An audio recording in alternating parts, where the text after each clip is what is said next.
Hiya. Another teacher I want to talk about is Marcia Treat. I had her for my 6th grade teacher at Unity Point in Carbondale in 1991 and 92. This is an odd choice. Maybe not odd, but an unexpected choice. Let's say that. An unexpected choice. Because it was so long ago, and it would be a long time before I realized what an impact she had on me. I would not say she was a strict teacher because that implies a certain level of disciplinary action, and that's definitely not the case. She knew how to manage her classroom, and very experienced teacher, and she was firm. But she also emphasized learning things, and prior to that, I can't say I recall a teacher who had done that for me. She listened to her students. She knew what was necessary. She had a set curriculum and a set mindset.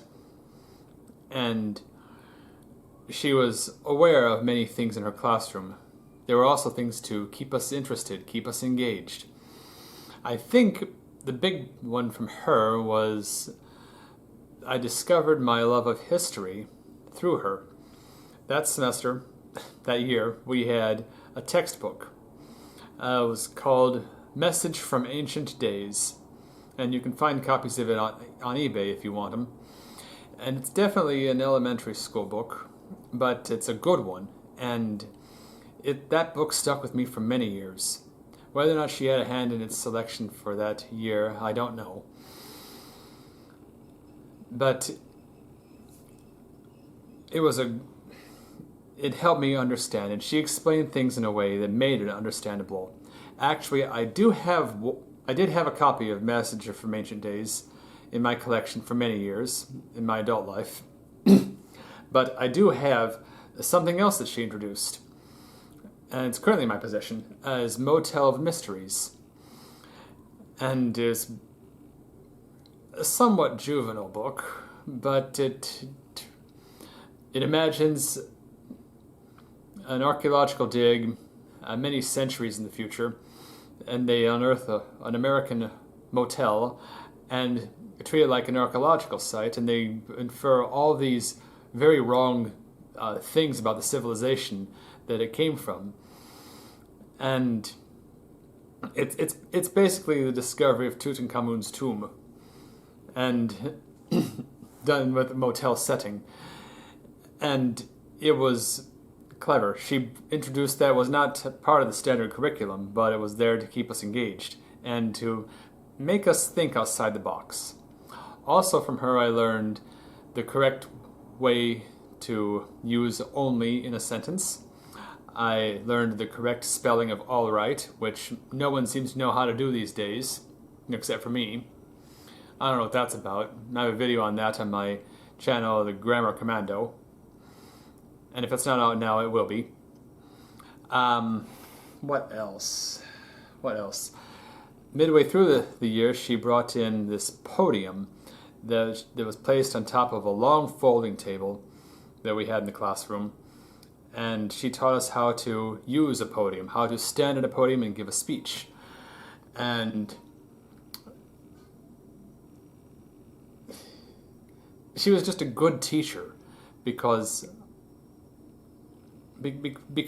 she emphasized learning. And that's the first teacher I can recall that actively did that. There may be others that I've completely forgotten. But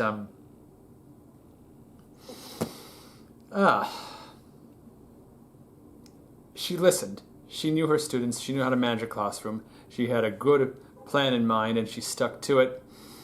And she was not afraid of calling us out on our mistakes.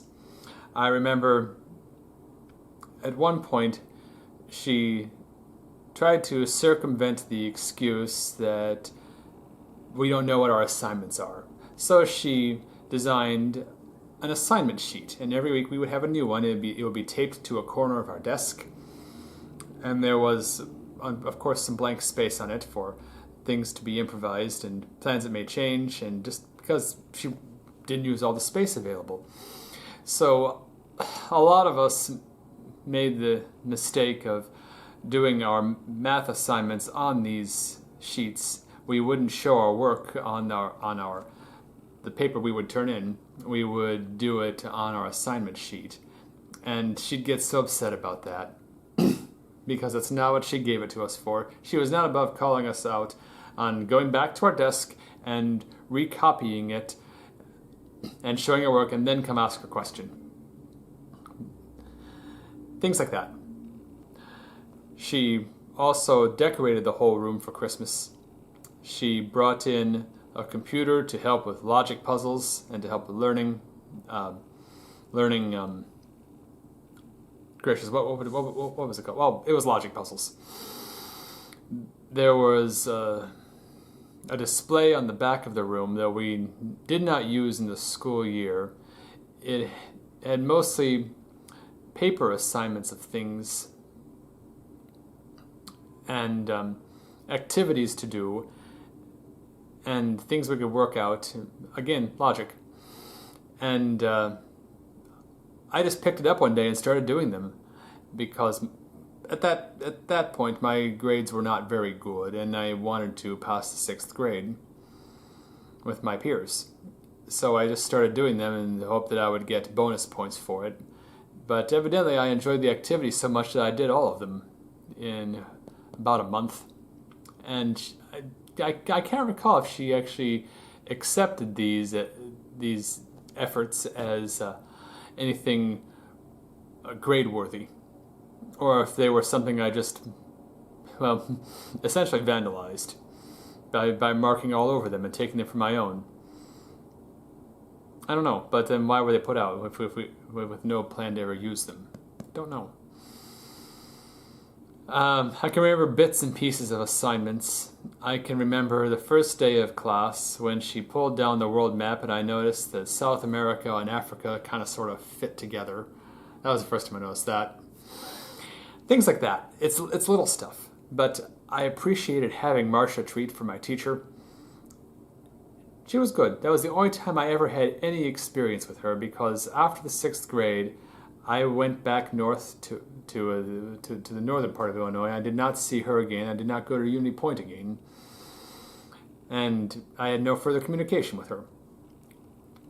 So it was just that 1 year. It's closed in that 1 year. There are no further stories beyond that point. But I remember I liked her. She was firm. She knew how to teach. She emphasized learning. And gosh, she must be in her 80s by now. She's still alive. But yeah, that's it. That's all I want to share. Just that little memory.